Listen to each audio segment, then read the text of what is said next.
राधे कृष्ण राधे कृष्ण। राजा उपरिचर का चरित्र, सत्यवती, व्यास आदि प्रमुख पात्रों की संक्षिप्त जन्म कथा। वैशंपायन जी कहते हैं, जन्मेजय पहले उपरिचर नाम से प्रसिद्ध एक राजा हो गए हैं, जो नित्य निरंतर धर्म में ही लगे रहते थे। साथ ही सदा हिंसक पशुओं के शिकार के लिए वन में जाने का उनका नियम था।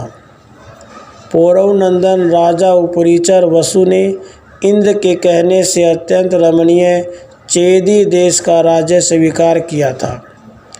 एक समय की बात है, राजा वसु अस्त्र शस्त्रों का त्याग करके आश्रम में निवास करने लगे। उन्होंने बड़ा भारी तप किया, जिससे वे तपोनिधि माने जाने लगे। उस समय इंद्र आदि देवता यह सोचकर कि यह राजा तपस्या के द्वारा इंद्रपद प्राप्त करना चाहता है, उनके समीप गए। देवताओं ने राजा को प्रत्यक्ष दर्शन देकर उन्हें शांतिपूर्वक समझाया और तपस्या से निवृत्त कर दिया। देवता बोले, पृथ्वीपते, तुम्हें ऐसी चेष्टा रखनी चाहिए जिससे इस भूमि पर वन संकरता न फैलने पावे। तुम्हारे न रहने से अराजकता फैलने का भय है, जिससे प्रजा अपने धर्म से स्थित नहीं रह सकेगी। अतः तुम्हें तपस्या न करके इस वसुधा का संरक्षण करना चाहिए। राजन, तुम्हारे द्वारा संपूर्ण धर्म ही संपूर्ण जगत को धारण कर रहा है। इंद्र ने कहा, राजन, तुम इस लोक में सदा सावधान होकर प्रयत्नशील रहकर धर्म का पालन करो। धर्मयुक्त रहने पर तुम सनातन पुण्य लोकों को प्राप्त कर सकोगे। यद्यपि मैं स्वर्ग में रहता हूँ और तुम भूमि पर, फिर भी आज से तुम मेरे प्रिय सखा हो गए। नरेश्वर, इस पृथ्वी पर जो सबसे सुंदर एवं रमणीय देश हो, उसी में तुम निवास करो। इस समय चेदी देश पशुओं के लिए हितकर, पुण्यजनक, प्रचुर धन धान्य से संपन्न, स्वर्ग के समान सुखद होने के कारण रक्षणीय, सौम्य और भोग्य पदार्थों और भूमि संबंधी उत्तम गुणों से युक्त है। यह देश अनेक पदार्थों से युक्त और धन रत्नों से संपन्न है। यहाँ की वसुधा वास्तव में वसु अर्थात धन संपत्ति से हरी भरी है। अतः तुम चेदी देश के पालक होकर उसी में निवास करो। यहाँ के जनपद धर्मशील, संतोषी और साधु हैं। यहाँ हास परिहास में भी कोई झूठ नहीं बोलता, फिर अन्य अवसरों पर तो बोल ही कैसे सकता है। पुत्र सदा गुरुजनों की सेवा में लगे रहते हैं। पिता अपने जीते जी उनका बंटवारा नहीं करते। यहाँ के लोग बैलों को भार ढोने में नहीं लगाते और दीनों एवं अनाथों का पोषण करते हैं। मानद चेनी देश में सब वर्णों के लोग सदा अपने अपने धर्म में स्थित रहते हैं। तीनों लोकों में जो कोई घटना होगी, वह सब यहाँ रहते हुए भी तुमसे छिपी न रहेगी। तुम सर्वज्ञ बने रहोगे। जो देवताओं के भोग में आने योग्य है, ऐसा स्फटिक मणि का बना हुआ एक दिव्य आकाशचारी एवं विशाल विमान मैंने तुम्हें भेंट किया है। वह आकाश में तुम्हारी सेवा के लिए सदा उपस्थित रहेगा। संपूर्ण मनुष्यों में एक तुम ही इस श्रेष्ठ विमान पर बैठकर मूर्तिमान देवता की भांति सबके ऊपर ऊपर विचरोगे। मैं तुम्हें एक वैजयंती माला देता हूँ, जिसमें पिरोए हुए कमल कभी कुमलाते नहीं हैं। उसे धारण कर लेने पर यह माला संग्राम में तुम्हें अस्त्र शस्त्रों के आघात से बचाएगी। नरेश्वर, यह माला ही इंद्रमाला के नाम से विख्यात होकर इस जगत में तुम्हारी पहचान कराने के लिए परम धन्य अनुपम चिन्ह होगी। ऐसा कहकर वित्रासुर का नाश करने वाले इंद्र ने राजा को प्रेम उपहार स्वरूप बांस की एक छड़ी दी, जो शिष्ट पुरुषों की रक्षा करने वाली थी। उसके बाद 1 वर्ष बीतने पर भूपाल वसु ने इंद्र की पूजा के लिए उस छड़ी को भूमि में गाड़ दिया। राजन, तब से लेकर आज तक श्रेष्ठ राजाओं द्वारा छड़ी धरती में गाड़ी जाती है। वसु ने जो प्रथा चला दी, वह अब तक चली आती है। दूसरे दिन अर्थात नवीन संवत्सर के प्रथम दिन प्रतापदा को वह छड़ी वहाँ से निकालकर बहुत ऊंचे स्थान में रखी जाती है। फिर कपड़े की पेटी, चंदन, माला और आभूषणों से उसको सजाया जाता है। उसमें विधि पूर्वक फूलों के हार और सूत लपेटे जाते हैं। उसके बाद उसी छड़ी पर देवेश्वर भगवान इंद्र का हंस रूप से पूजन किया जाता है। इंद्र ने महात्मा वसु के प्रेमवश स्वयं हंस का रूप धारण करके वह पूजा ग्रहण की। नृपश्रेष्ठ वसु के द्वारा की हुई उस शुभ पूजा को देखकर प्रभावशाली भगवान महेंद्र प्रसन्न हो गए और इस प्रकार बोले, चेदी देश के अधिपति उपरीचर वसु, जिस प्रकार मेरी पूजा करते हैं उसी तरह जो मनुष्य तथा राजा मेरी पूजा करेंगे और मेरे उस उत्सव को रचाएंगे, उनको और उनके समूचे राष्ट्र को लक्ष्मी एवं विजय की प्राप्ति होगी। इतना ही नहीं, उनका सारा जनपद ही उत्तरोत्तर उन्नतिशील और प्रसन्न होगा। राजन, इस प्रकार महात्मा महेंद्र ने, जिसे मघवा भी कहते हैं, प्रेम पूर्वक महाराज वसु को भली भांति सत्कार किया।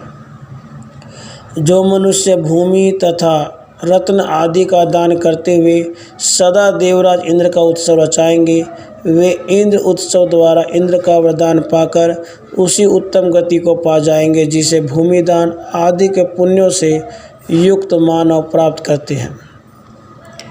इंद्र के द्वारा उपयुक्त रूप से सम्मानित चेदीराज वसु ने चेदी देश में ही रहकर इस पृथ्वी का धर्मपूर्वक पालन किया। इंद्र की प्रसन्नता के लिए चेदीराज वसु प्रतिवर्ष इंद्र उत्सव मनाया करते थे। उनके अनंत बलशाली महाप्रकर्मी 5 पुत्र हुए। सम्राट वसु ने विभिन्न राज्यों पर अपने पुत्रों को अभिषिक्त कर दिया। उनमें महाराजा बृहद्रथ मगध देश का विख्यात राजा हुआ। दूसरे पुत्र का नाम प्रत्याग्रह था। तीसरा कुशाम था, जिसे मणिवाहन भी कहते हैं। चौथा मावेल था। 5वां राजकुमार यदु था, जो युद्ध में किसी से पराजित नहीं होता था। राजा जन्मेजय महातेजस्वी राजर्षि वसु के इन पुत्रों ने अपने अपने नाम से देश और नगर बसाए। 5 वसुपुत्र भिन्न भिन्न देशों के राजा थे और उन्होंने पृथक पृथक अपनी सनातन वंश परंपरा चलाई। चेदीराज वसु इंद्र के दिए हुए स्फटिक विनिमय विमान में रहते हुए आकाश में ही निवास करते थे। उस समय उन महात्मा नरेश की सेवा में गंधर्व और अप्सराएं उपस्थित होती थी। सदा ऊपर ही ऊपर चलने के कारण उनका नाम राजा उपरीचर के नाम से विख्यात हो गया। उनकी राजधानी के समीप सुक्तिमती नदी बहती थी। एक समय कोलाहल नामक सचेतन पर्वत ने कामवश उस दिव्य रूपधारिणी नदी को रोक लिया। उसके रोकने से नदी की धारा रुक गई। यह देख उपरीचर वसु ने कोलाहल पर्वत पर अपने पैर से प्रहार किया। प्रहार करते ही पर्वत में दरार पड़ गई, जिससे निकलकर वह नदी पहले के समान बहने लगी। पर्वत ने उस नदी के गर्भ से एक पुत्र और एक कन्या जुड़वी संतान उत्पन्न की। उसके अवरोध से मुक्त करने के कारण उत्प्रसन्न हुई नदी ने राजा उपरीचर को अपनी दोनों संतानें समर्पित कर दी। उनमें जो पुरुष था उसे शत्रुओं का दमन करने वाले धनदाता राजर्षि परवर वसु ने अपना सेनापति बना लिया और जो कन्या थी उसे राजा ने अपनी पत्नी बना लिया। उसका नाम था गिरिका। बुद्धिमानों में श्रेष्ठ जन्मेजय एक दिन ऋतुकाल को प्राप्त हो स्नान के बाद शुद्ध हुई वसु पत्नी गिरिका ने पुत्र उत्पन्न होने योग्य स्थान में समय में राजा से समागम की इच्छा प्रकट की। उसी दिन पितरों ने राजाओं में श्रेष्ठ वसु पर प्रसन्न हो उन्हें आज्ञा दी, तुम हिंसक पशुओं का वध करो। तब राजा पितरों की आज्ञा का उल्लंघन न करके कामनावश साक्षात दूसरी लक्ष्मी के समान अत्यंत रूप और सौंदर्य के विभव से संपन्न गिरि का ही चिंतन करते हुए हिंसक पशुओं को मारने के लिए वन में गए। राजा का वह वन देवताओं के चैत्ररथ नामक वन के समान शोभा पा रहा था। वसंत का समय था। अशोक, चंपा, आम, अतिमुक्तक, पुनाग, कनेर, मोलसिरी, देवपाटल, नारियल, चंदन, अर्जुन ये स्वादिष्ट फलों से युक्त रमणीय तथा पवित्र महावृक्ष उस वन की शोभा बढ़ा रहे थे। कोकिलाओं के कल कूजन से समस्त वन गूंज उठा था। चारों ओर मतवाले भौरे कल कल नाद कर रहे थे। यह उद्दीपन सामग्री पाकर राजा का हृदय काम वेदना से पीड़ित हो उठा। उस समय उन्हें अपनी रानी गिरिका का दर्शन नहीं हुआ। उसे न देखकर काम अग्नि से संतप्त हुए वे इच्छा अनुसार इधर उधर घूमने लगे। घूमते घूमते उन्होंने एक रमणीय अशोक का वृक्ष देखा जो पल्लवों से सुशोभित और पुष्प के गुच्छों से आच्छादित था। उसकी शाखाओं के अग्रभाग फूलों से ढके हुए थे। राजा उसी वृक्ष के नीचे उसकी छाया में सुखपूर्वक बैठ गए। वह वृक्ष मकरंद और सुगंध से भरा था। फूलों की गंध से वह बरबस मन को मोहे लेता था। उस समय काम उद्यप वायु से प्रेरित हो राजा के मन में रति के लिए स्त्री विषयक प्रीति उत्पन्न हुई। इस प्रकार वन में विचरने वाले राजा उपरीचर का वीर्य सक्लित हो गया। उसके सक्लित होते ही राजा ने यह सोचकर कि मेरा वीर्य व्यर्थ न जाए, उसे वृक्ष के पत्ते पर उठा लिया। उन्होंने विचार किया मेरा यह सक्लित वीर्य व्यर्थ न हो, साथ ही मेरी पत्नी गिरिका का ऋतुकाल भी व्यर्थ न जाए। इस प्रकार बारंबार विचार कर राजाओं में श्रेष्ठ वसु ने उस वीर्य को अमोघ बनाने का ही निश्चय किया। उसके बाद रानी के पास अपना वीर्य भेजने का उपयुक्त अवसर देख उन्होंने उस वीर्य को पुत्र उत्पत्ति कारक मंत्रों द्वारा अभिमंत्रित किया। राजा वसु धर्म और अर्थ के सूक्ष्म तत्व को जानने वाले थे। उन्होंने अपने विमान के समीप बैठे हुए शीघ्रगामी सेन पक्षी बाज के पास जाकर कहा, सौम्य, तुम मेरा प्रिय करने के लिए यह वीर्य मेरे घर ले जाओ और महारानी गिरिका को शीघ्र दे दो, क्योंकि आज उनका ऋतुकाल है। बाज वह वीर्य लेकर बड़े वेग के साथ तुरंत वहाँ से उड़ गया। वह आकाशचारी पक्षी सर्वोत्तम वेग का आश्रय ले उड़ा जा रहा था। इतने में ही एक दूसरे बाज ने उसे आते देखा। उस बाज को देखते ही उसके पास मांस होने की आशंका से दूसरा बाज तत्काल उस पर टूट पड़ा। फिर वे दोनों पक्षी आकाश में एक दूसरे को चोंचों से मारते हुए युद्ध करने लगे। उन दोनों के युद्ध करते समय वह वीर्य यमुना जी के जल में गिर पड़ा। अद्रिका नाम से विख्यात एक सुंदरी अप्सरा ब्रह्मा जी के शाप से मछली होकर वहीं यमुना जी के जल में रहती थी। बाज के पंजे से छूटकर गिरे हुए वसु संबंधी उस वीर्य को मत्स्य रूप धारिणी अद्रिका ने वेगपूर्वक आकर निगल लिया। भरतश्रेष्ठ, तत्पश्चात 10वां मास आने पर मत्स्यजीवी मल्लाहों ने उस मछली को जाल में बांध लिया और उसके उदर को चीरकर एक कन्या और एक पुरुष निकला। यह आश्चर्य घटना देखकर मछेरों ने राजा के पास जाकर निवेदन किया, महाराज, मछली के पेट से ये 2 मनुष्य बालक उत्पन्न हुए हैं। मछेरों की बात सुनकर राजा उपरीचर ने उस समय उन दोनों बालकों में से जो पुरुष था उसे स्वयं ग्रहण कर लिया। वही मत्स्य नामक धर्मात्मा एवं सत्य प्रतिज्ञ राजा हुआ। इधर वह शुभ लक्षणा अप्सरा अद्रिका क्षण भर में शाप मुक्त हो गई।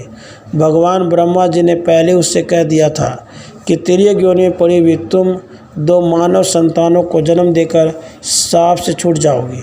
अतः मछली मारने वाले मल्लाह ने जब उसे काटा तो वह मानव बालकों को जन्म देकर मछली का रूप छोड़ दिव्य रूप को प्राप्त हो गई।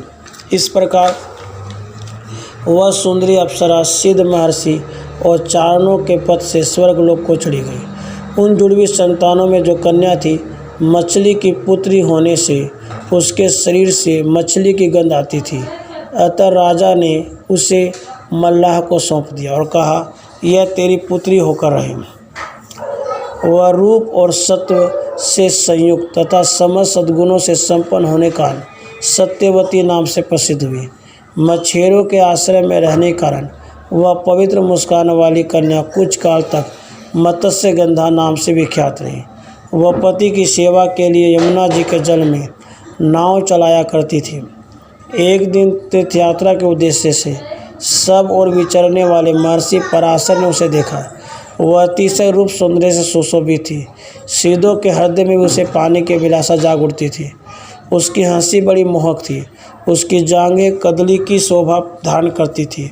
उससे दिव्य वसु कुमारी को देख कर परम बुद्धिमान मुनिवर पराशर ने उनके साथ समागम की इच्छा प्रकट की और कहा, कल्याणी, मेरे साथ संगम करो।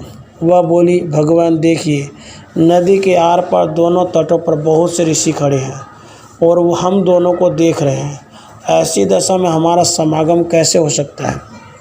उसके ऐसा कहने पर शक्तिशाली भगवान पराशर ने कुहरे की सृष्टि की, जिससे वहाँ का सारा प्रदेश अंधकार सा आच्छादित सा हो गया। महर्षि द्वारा कुहरे की सृष्टि देखकर वह तपस्विनी कन्या आश्चर्यचकित एवं लज्जित हो गई। सत्यवती ने कहा, भगवान, आपको मालूम होना चाहिए, मैं सदा अपने पिता के अधीन रहने वाली कुमारी कन्या हूँ। निष्पाप महर्षि, आपके सहयोग से मेरा कन्या भाव अर्थात कुमारीपन दूषित हो जाएगा। द्विश्रेष्ठ कन्या भाव दूषित हो जाने पर मैं कैसे अपने घर जा सकती हूँ। बुद्धिमान मुनीश्वर, अपने कन्यापन के कलंकित हो जाने पर मैं जीवित रहना नहीं चाहती। भगवान, इस बात पर भली भांति विचार करके जो उचित जान पड़े वह कीजिए। सत्यवती के ऐसा कहने पर मुनिश्रेष्ठ पराशर प्रसन्न होकर बोले, भीरु, मेरा प्रिय कार्य करके भी तुम कन्या ही रहोगी।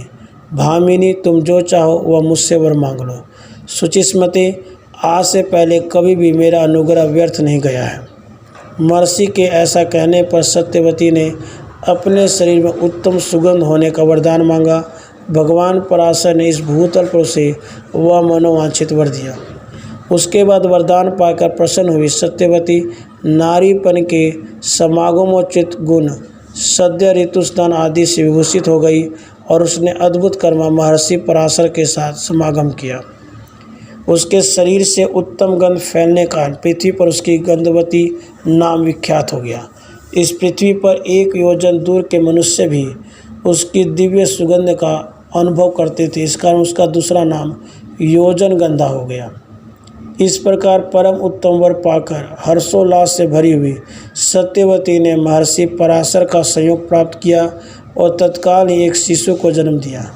यमुना के द्वीप में अत्यंत शक्तिशाली पराशर नंदन व्यास प्रकट हुए। उन्होंने माता से यह कहा, आवश्यकता पड़ने पर तुम मेरा स्मरण करना, मैं अवश्य दर्शन दूंगा। इतना कहकर माता की आज्ञा ले व्यास जी ने तपस्या में ही मन लगाया। इस प्रकार महर्षि पराशर द्वारा सत्यवती के गर्भ से द्वैपायन व्यास जी का जन्म हुआ। वे बाल्यावस्था में यमुना के द्वीप में छोड़ दिए गए, इसलिए द्वैपायन नाम से प्रसिद्ध हुए। उसके बाद सत्यवती प्रसन्नतापूर्वक अपने घर पर गई। उस दिन से भूमंडल के मनुष्य 1 योजन दूर से ही उसकी दिव्य गंध का अनुभव करने लगे। उसका पिता दासराज भी उसकी गंध सुनकर बहुत प्रसन्न हुआ। दासराज ने पूछा, बेटी, तेरे शरीर से मछली किसी दुर्गंध आने के कारण लोग तुझे मत्स्य गंधा कहा करते थे, फिर तुझ में यह सुगंध कहाँ से आ गई? किसने इस मछली की दुर्गंध दूर करके तेरे शरीर को सुगंधी प्रदान किया?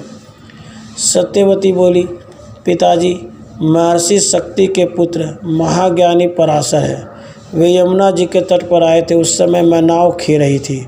उन्होंने मेरी दुर्गंधता की ओर लक्ष्य करके मुझ पर कृपा की और मेरे शरीर से मछली गंध दूर करके ऐसी सुगंध दे दी जो 1 योजन दूर तक अपना प्रभाव रखती है। महर्षि का यह कृपा प्रसाद देखकर सब लोग बड़े प्रसन्न हुए। विद्वान द्वैपायन जी ने देखा कि प्रत्येक युग में धर्म का एक एक पाल लुप्त होता जा रहा है।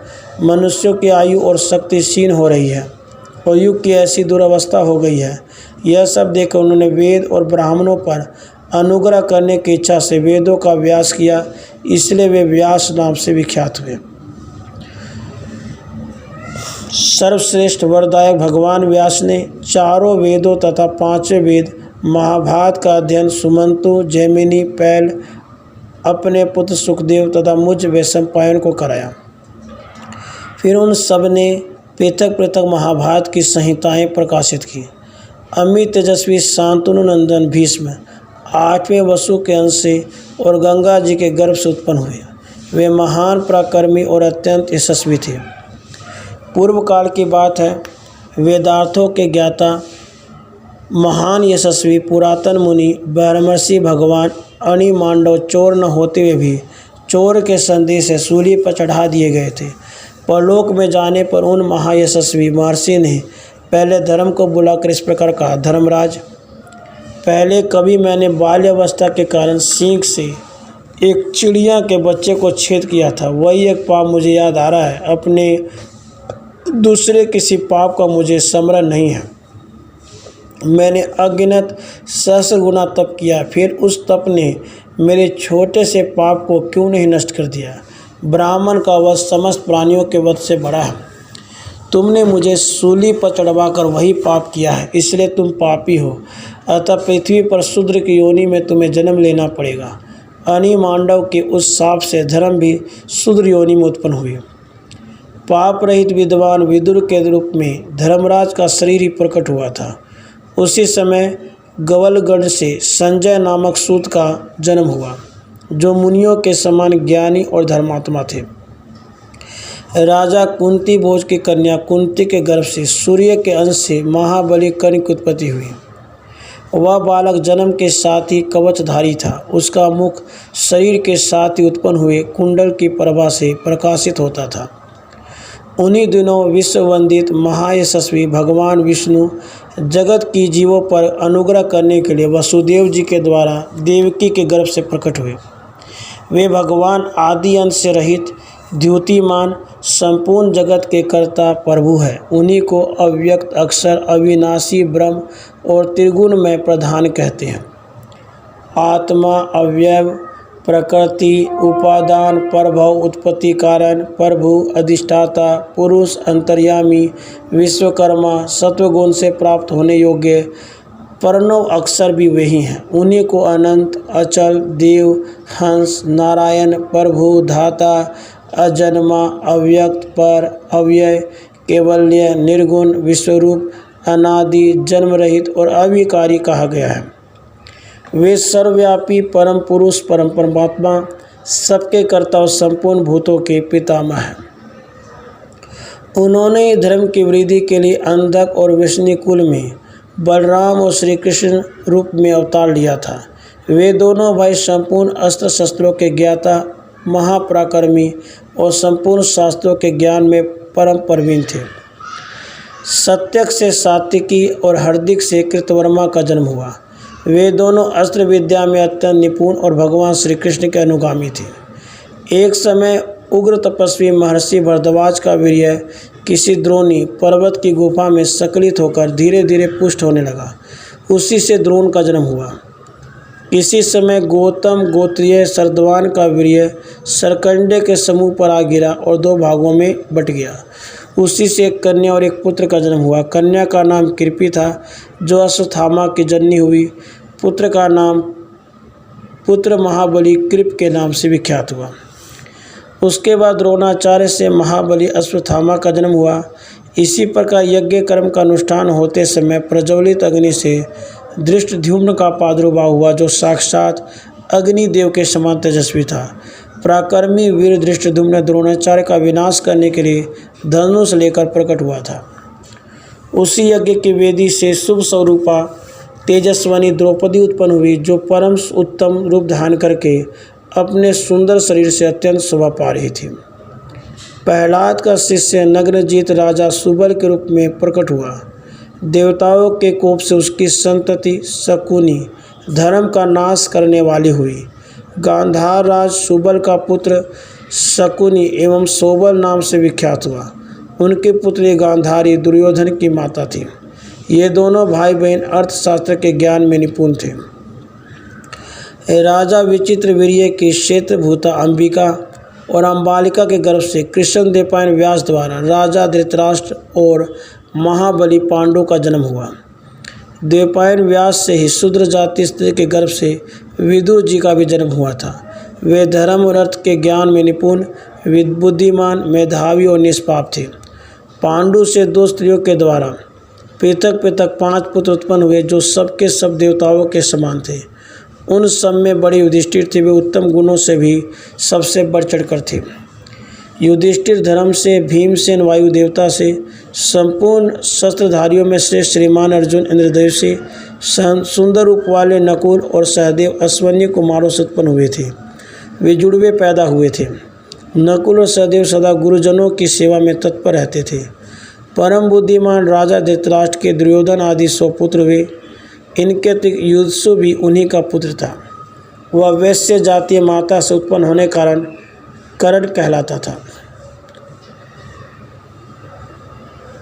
भरतवंशी जन्मेजय धृतराष्ट्र के पुत्रों में दुर्योधन, दुशासन, दुस्सह, दुर्मर्शन, विकर्ण, चित्रसेन, विविवंशति, विविशति, जय, सत्यव्रत, पुरुमित्र, वेश्यापुत्र, युत्सु, ये 11 महारथी थे।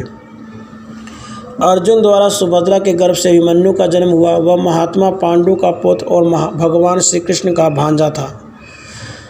पांडवों द्वारा द्रौपदी के गर्भ से 5 पुत्र उत्पन्न हुए थे। वे बड़े ही सुंदर और सब शास्त्रों में निपुण थे। युधिष्ठिर से प्रतिविंध्य, भीमसेन से सुतसोम, अर्जुन से श्रुतकृति, नकुल से शतानिक, सहदेव से प्रतापी श्रुतसेन का जन्म हुआ। भीमसेन द्वारा हिडिंबा से वन में घटोत्कच नामक पुत्र उत्पन्न हुआ। राजा द्रुपद से शिखंडी नाम की कन्या हुई, जो आगे चलकर पुत्र रूप में परिणत हो गई। शथुनाकर नामक यक्ष ने उसका प्रिय करने की इच्छा से उसे पुरुष बना दिया था। कौरवों के उस महासमर में युद्ध करने के लिए राजाओं के कई लाख योद्धा आए थे। 10,000 वर्षों तक गिनती की जाए तो भी उन असंख्य योद्धाओं के नाम पूर्णतः नहीं बताए जा सकते। यहाँ कुछ मुख्य राजाओं के नाम बताए गए हैं जिनके चरित्रों से इस महाभारत कथा का विस्तार हुआ है। इस प्रकार श्री महाभारत आदि पर्व के अंतर्गत अंशावतरण पर्व में व्यास आदि की उत्पत्ति से संबंध रखने वाला 63वां अध्याय पूरा हुआ। राधे कृष्ण, राधे कृष्ण।